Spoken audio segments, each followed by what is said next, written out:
Hey, this is Matt. Once again, welcome back to another video. This is a paid request. Actually, this time from Lucas.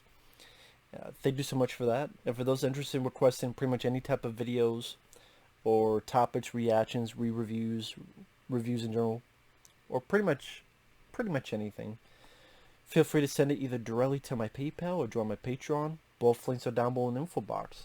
And this is for the two-part Batman the Animated Series episodes, The Demon's Quest, which has, I thought it was pronounced Ra's al Ghul, but the way they pronounce it here is Ra's al Ghul.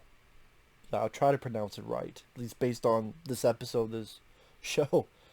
And I liked it. I'll just say right off the bat, I liked it. It was a two-part episode where it felt there was a nice adventure quality to it. A lot of Batman kicking ass, especially in the first part. Because Robin gets darted, which is good because that way I don't have to see Robin's face because I don't like Robin. Batman gets this message, sees Robin's tied up, and he's ready to get fucking butt fucked and gang raped. Well, not really, but he's tied up, so he could get gang raped for all we know. Not really because it's a kid show, but I mean, just saying. David Warner. David Warner, I've seen a lot of stuff. I remember. What do I remember him the most from? Waxwork. He was the main bad guy in Waxwork. David Warner's done a lot of stuff. And cool to have him as the voice of Ra's al Ghul. He fit that role fairly well. You also have his daughter Talia. You get the idea her and Batman had a fling back in the day. And pretty much it's him trying to look for Robin while apparently Talia is there as well, so that's why he gets with Batman. Both of us find my daughter and your sidekick. And it's adventure quality. Like you have this big bodyguard that's with Ra's al Ghul, and I'd like this. I've seen this before, but I like when something does this movie, TV show, where the guy keeps messing with Batman. Batman's like, okay, that's strike one. Then the guard messes with him again. Okay, that's two. And then finally, that's three. Breaks the guy's hand and throws the fucker. Uh, my favorite, a movie that did that in my favorite way was I Come in Peace, where Dolph Lundgren keeps warning Brian Ben. Okay, that's one. But they don't really do that a lot nowadays. Any movie, TV show. But again, I'm a sucker for that kind of stuff. The animation still looks good. Here, at least there's different locations. Like there's a point where they're in the snowy mountains and Batman has to parachute. He's shot at. He kicks a lot of ass, especially in part one. Punching people, throwing people. He even fucks up a panther at one point. There's a panther coming at him. He captures it in his fucking cape and knocks it out. That's pretty badass for Batman. Even after saving Robin, he gets more ass.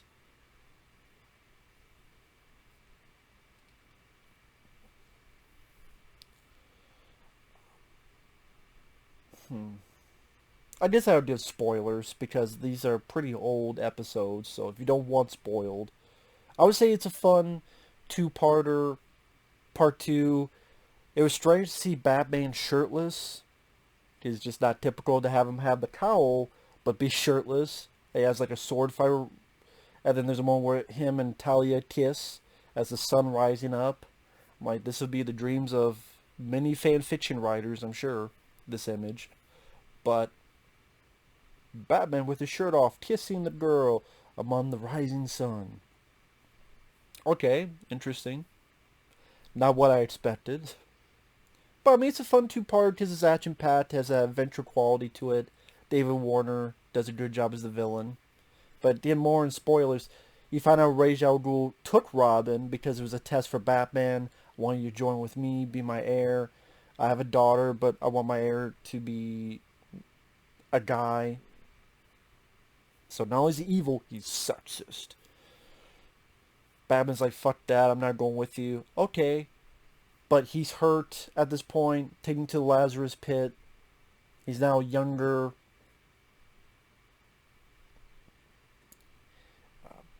But as he's younger and healthier, he's more deranged. At least in the part two, which almost was an anticlimactic bit because he's deranged and crazy, but then immediately at the beginning of part two, Talia just has to slap him, and he's sane again. I'm like, well, that was easy. That was kind of anticlimactic to the ending of part one. Now David Warner is of sound mind, and then he asked Batman again, "Do you want to join me?" I'm like, so the only reason he was deranged was just to have a cliffhanger for part two. What's going to happen? Okay, I'm saying again. By the way, Batman, what I was saying before we were rudely interrupted with the Lazarus Pit of me being crazy for 5 seconds. Do you want to join me? I'll ask you again. No, fuck that. Okay, you and Robin will die, and you ever see Aladdin? With all the cave coming? Well, no genie's going to help your ass, so there's going to be another cave in. But Batman and Robin save themselves. Which leads to, I guess, Robin doing his own thing, getting a plane and a steep while Batman's going to chase after. He gets captured. They take his belt and shirt off. I'm like, where is this going? Speaking of getting Jane raped. But no, that if it was Zack Snyder, maybe he would get butt fucked. But they're mad that Batman refused. You get that Talia still has a crush, love for Batman. And kind of what was in Batman Begins, the idea Ra's al Ghul wants to destroy Gotham to rebuild it because of all the crime and filth there, and his own sort of utopia. Guy's batshit crazy, no pun intended. So Talia does that old trick, kissing him, but leaves him a lockpick in the mouth. You know, you get a sword fight, nice animation.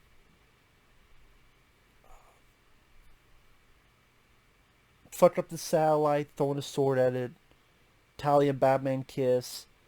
I don't know why it was weird. Like, okay, I'm watching Batman shirtless and kissing this girl. So, I don't know why that weirded me out. I don't know. I think we.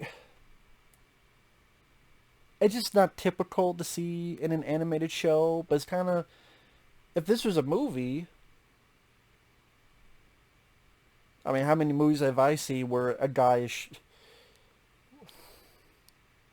That doesn't sound right. It sounds like I'm watching different movies. I'm not, I swear.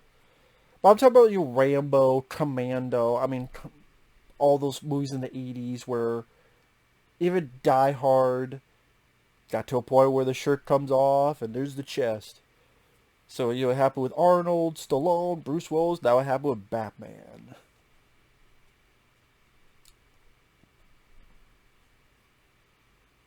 Nowadays, it's just the mask comes off. Or, you know, the shirtless for the ladies will be in some mundane scene. I guess the days of the hero with the shirt off. Maybe that era is over. But it didn't. I was waiting for him to, like, take the cowl off so it's like Bruce Wayne, but no, it's interesting. Not interesting, but it's just weird. Like, there's Batman cowl and then shirtless. Shows that's like the thing that I've drawn towards more. What does this say about me? Means he's buff, and I want to be as buff as Batman. But I don't know if this needed a part two. But I guess, I mean, the first part was pretty pat, and there wasn't much time at the end. So, yeah, to be fair, I guess that's where they led to a part two, and then again, more of David Warner's plan. So, I guess this is more understandable of a part two compared to other. There are other stories that didn't need two parts. This one I was fine with. And yeah, I like that it had a nice adventure quality to it. And like I say, if you want action, Demon's Quest is pretty pat 2 episode arc. And yeah, overall it was fun. It was fun to watch. So, not sure what else to say. Like I said, the music, the animation, still solid. The music still has that Danny Elfman quality by Shirley Walker and her group. replicating the feel of Danny Elfman's score in the Tim Burton Batman films. You know, the animation, and like with the sun rising, you know, this nice animation there. It's a good look. And I think all that combined is why a lot of people did like this show, and it didn't treat the audience like a stupid kid. So even if you're the older brother or you're the dad, you're watching this with your kid, you can enjoy and not cringe and not feel like an idiot watching a kid's cartoon. Like, oh, dude, yeah, this is pretty good and works well for what it needs to be.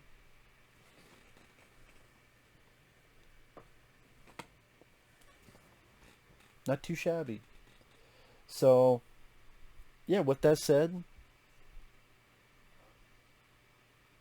I don't know why it's called the Demon's Quest. I mean, it is a quest, but I guess, you know, the demon, maybe Ra's al Ghul, demon, whatever. But yeah, with that said, thanks for watching. Take care, and we'll see you guys later. Bye bye.